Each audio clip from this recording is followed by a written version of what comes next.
Hello, everyone. So today we are going to discuss artificial sweeteners. Are they healthier than sugar or worse for you than sugar? So why are we interested in artificial sweeteners to begin with? They can replace sugar in recipes and food to lower caloric intake. They either have fewer calories than sugar or no calories at all. They're also sweeter than sugar. You can use a smaller amount for the same sweetness level. This is sort of a potential solution to people who are maybe diabetic and really need help monitoring their blood glucose levels. So, since they have fewer or no calories, does this mean they're healthier? So the question we're asking is, in adults, what is the effect of artificial sweeteners versus no artificial sweeteners on general health and the development of disease such as diabetes and cancer? Our first study looks at diabetes and its connection with consumption of diet soda and artificial sweeteners.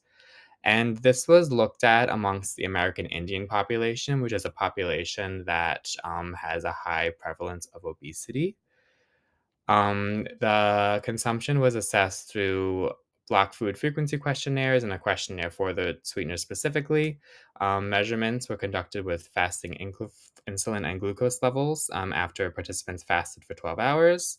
And then 8 years later, in the year 2017, they were followed up with a phone interview, and then also their medical records were checked. Reason being, so to make sure what they were saying in the phone interview was actually true. And so, reported consumption of nutritional artificial sweeteners and diet soda were high, with 40% of participants consuming diet soda on a regular basis and 41% using non-calorie artificial sweeteners. And we had 98 cases of instant diabetes identified. So they did not really find any statistical significance, despite the fact that the consumptions are very high. Limitations of this study, it's a very specific population, American Indian, so it can't be attributed to the whole population. And this data is based more on a survey gathering of data, and there wasn't really a controlled intervention to try to measure these levels. So next we look at artificial sweeteners and cancer risk. We had over 100,000 adults from the French cohort. Nutrinet Sant used 24-hour dietary records to assess dietary consumption, and then they used the Cox proportional hazards model with adjustments for different parameters to assess the association of cancer with artificial sweeteners amongst this population. And their findings was they found two sweeteners specifically were associated with cancer risk, aspartame, which we also know is equal commercially, and I can't say this, ACE K. Higher risk of breast cancer and obesity related cancer specifically. Limitations included selection bias, which they mentioned in the study but did not go into detail, residual confounding, errors based on the parameters adjustments, and reverse causality, which did X cause Y or did Y cause X, essentially.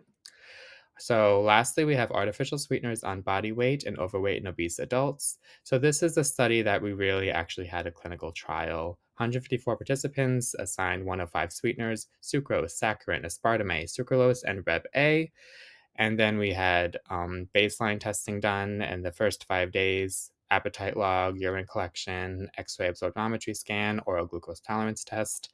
And then we took variables throughout the study: body weight, body composition, dietary intake, glycemia. They took very specific things as well at certain points of the study. So energy intake and appetite were measured during weeks 4, 8, and 12. DXA scan and oral glucose was measured again at week 12 at the end of the study. The study happened over the course of 12 weeks. I don't know if I mentioned that. A urinary biomarker called para-aminobenzoic acid was used to make sure they were complying with the study. So the results, we have statistically significant increase in body weight for participants in the sucrose and saccharin treatments, non-significant weight changes in the other groups. Changes in body weight was not significantly different between sucrose and saccharin, nor between the other three groups. Change in fat mass was negatively significantly lower for the sucralose group than for the saccharin and aspartame groups, and the effects of sweetener time and interaction of glucose were not statistically significant, nor was insulin concentrations. Limitations, we did not have a control, an unsweetened control. It was possible that the sucrose group could have had satiety, which affected their eating patterns, and then the other sweeteners not used in the study. So the bottom line is artificial sweeteners are alternative, but they shouldn't be considered healthy. And they don't have a lot of risk, but they shouldn't be considered healthy. They can still contribute to weight gain due to careless consumption, and we're still exploring adverse health effects, particularly cancer research. And my takeaway recommendation would be to use sparingly and don't add excess just because they contain no calories. Thank you so much for joining me today, and take care.